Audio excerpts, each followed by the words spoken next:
What's going on, everybody? Welcome to another episode of the Respect and Pray Show with yours truly, Miguel Mike Medina, Triple M. On this episode, I have someone that I'm very happy that I got to meet this person because she's very talented. She is a filmmaker, a writer, producer. The list just goes on and on. She is a tremendous hardworking individual, and I am so happy to have her for this episode. And stay tuned for the interview because it's a good one. Yo no tenía la cantidad de dinero para hacer este negocio. Tuve que coger prestado. Las tasas y ese tipo de cosas, tú tienes que pagar mucho dinero. Esas son cosas que me ponen un poco los nervios de punta.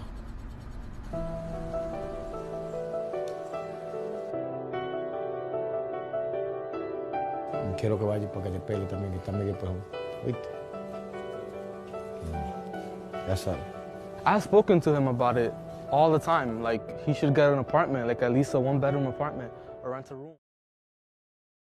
Ladies and gentlemen, it's an honor to present to you Carla Franchesca. Carla, thank you for joining me today. Hi, Mike. Thank you for having me in the Respect and Praise show. It's an honor. So what drove you to get into the film industry? How did it all start? Well, I didn't realize it until maybe a couple of years ago that my father purchased a high-end camera long time ago. And he actually allowed me to start recording. So I did a lot of family home videos. And in 2010, when I had the opportunity to move to the United States, I couldn't graduate from college. I was studying journalism and public relations. So when I came, I always had that desire to go back to school. And I remember when I went to CUNY Express, and a counselor told me, "Okay, you cannot start from zero. You have to go to a community college." I didn't know what a community college was back then. And I remember visiting Borough of Manhattan Community College, BMCC, and learning that they had a film and television program. So I was like, okay, I think this is gonna be good for me. I barely could speak English, and I really didn't want to go into journalism anymore. So I took it as an opportunity to continue something that I always felt passionate about. You attend the City College of New York, my fellow alumni. What was the biggest takeaway about the film program? So after I graduated from the community college, Borough of Manhattan Community College, BMCC, I transferred to City College, to the City College of New York. They had the film program there. And it was a very interesting experience. And it was because this is the first time that they decided to split the program into fiction and documentary track. And I decided to go into the documentary program. So for one whole year, I was working on my thesis film. It was a nice, very rich experience to have the chance to collaborate with 9 other students on the projects. And I would recommend the program, of course. Your production company, Rayoelu Films, how did you come up with the name? That's a funny story. I'm very proud of speaking Spanish, right? So I was thinking, back in 2016, I was already at the MCC taking film and television classes. And I was also taking a class at Manhattan Neighborhood Network, MNN. It was After Effects class. And I remember that one of our assignments was to design whatever. So I said, well, if I'm going to spend time designing something in After Effects, I should probably take the opportunity to design something that I would probably continue using in school.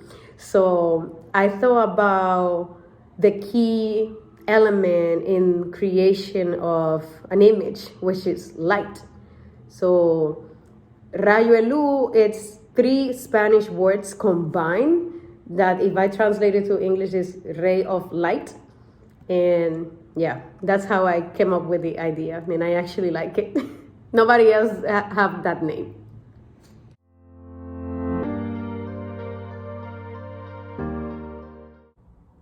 Theater or film? Film. Frangil or Hookero? Frangil. Directing or editing? Ooh, that's a tough one. I enjoy both, but I do edit way more than direct. Yeah. Netflix or HBO? Another tough one. Netflix? Oh man. Sanky Punky 1 or Balbuena? That's not even a question. Balbuena. Independent movies or Marvel movies? Independent movies, of course. Your husband, Francis Mateo, is also an artist like yourself. How did you guys meet? We have a funny story. So remember I said that I came from the Dominican Republic in 2010. I was coming here since 2005 for vacation / help my family's restaurant, in my family's restaurant. And I remember in 2009, during that summer, this handsome guy opened the door and it was like love at first sight. I was like, I never seen anybody looking like this in the Heights. Oh, wow. He was asking for black beans and I didn't have black beans. So I said, you know, we have some good guandules today. That's it. It's been 10 years now that we've been married. Yeah. Frangil is a phenomenal short film. I was very lucky to see it in the 2019 Dominican Film Festival. Are we going to see a future feature film or a web series in the future? Frangil is a creation of my husband, Francis, actually, and we have talked about it a lot. We see Frangil more of a web series. Right before the pandemic, I remember, March, we actually got to shoot a teaser for episode 2. And the reason why we shot this was because we wanted to start a crowdfunding campaign so we could continue developing Frangil as a series, web series. Unfortunately, COVID came and you know the rest of the story. But yes, in the near future, you definitely will see more of Frangil. You're a person that loves to make documentaries. Panadero is probably my favorite one that I've seen out of all of your documentaries. What was the inspiration behind the making of Panadero? Oh, Panadero. Going back to the restaurant that my family owned, at some point, my uncle had to make the tough decision to close the business. And when I had to work on my thesis film for the City College program, I was already visiting a bakery very close to where my uncle had his restaurant. And he was constantly telling me that he was going to sell his bakery because he was struggling to pay rent. He was struggling with electricity bills. He was struggling to pay his employees. So I thought, you know what? I've done a documentary about street vendors, so it will be interesting to explore the other side, which is owning a small business that is in a physical space. And yeah, so I spent a whole year shooting Marcos, who is the panadero, and it was a very nice experience. It was also a sad one because, unfortunately, due to many reasons, including the pandemic, Marcos had to close for good his bakery back in September 2021.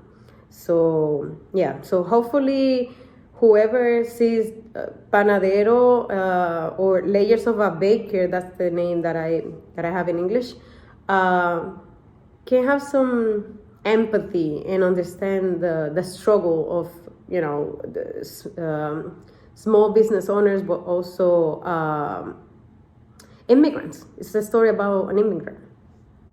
Your latest work is Guerrera. Tell us about this project and why should people go see it? So I started working on this project during the post-production part.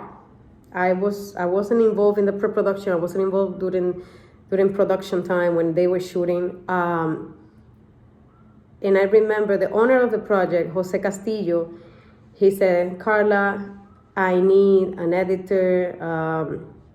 Maite Bonilla, my dear friend, recommended me as an editor for the project.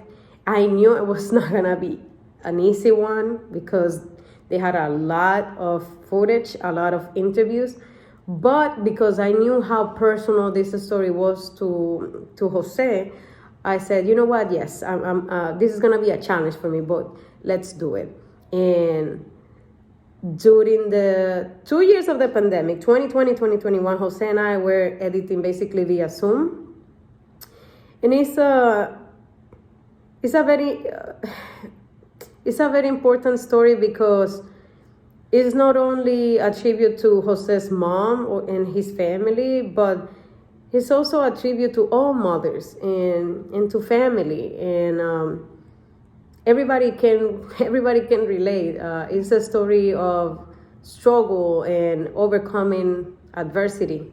So I'm very happy that we actually got to screen at the Dominican Film Festival last year, 2021, and we also premiered in the Dominican Republic at the Santo Domingo Film Festival. So everybody should go see at the next screening, for sure, yeah. Where can we follow you and your work? That's very easy. You can follow me on my website, rayoelufilms.com, but you can also follow my Instagram account, Rayoelu Films, at Rayoelu Films. Very easy to find me. Carla, thank you so much for being part of the show. Much respect and praise to you. I'm very happy on everything that you're doing. As you know, this platform is to give people their flowers while it's still here and also help them give more exposure.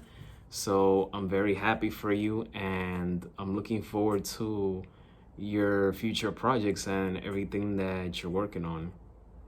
Thank you, Mike, for having me in your show. I also would like to take this opportunity to acknowledge all your hard work. I remember when we met at the Dominican Film Festival, and I'm very, very, very happy and honored to be here sharing this space with you. Thank you. Well, that does it for this episode of the Respect and Praise Show. Stay tuned for the next episode. And always remember, have mutual respect, mutual love, and mutual admiration. So, until next time.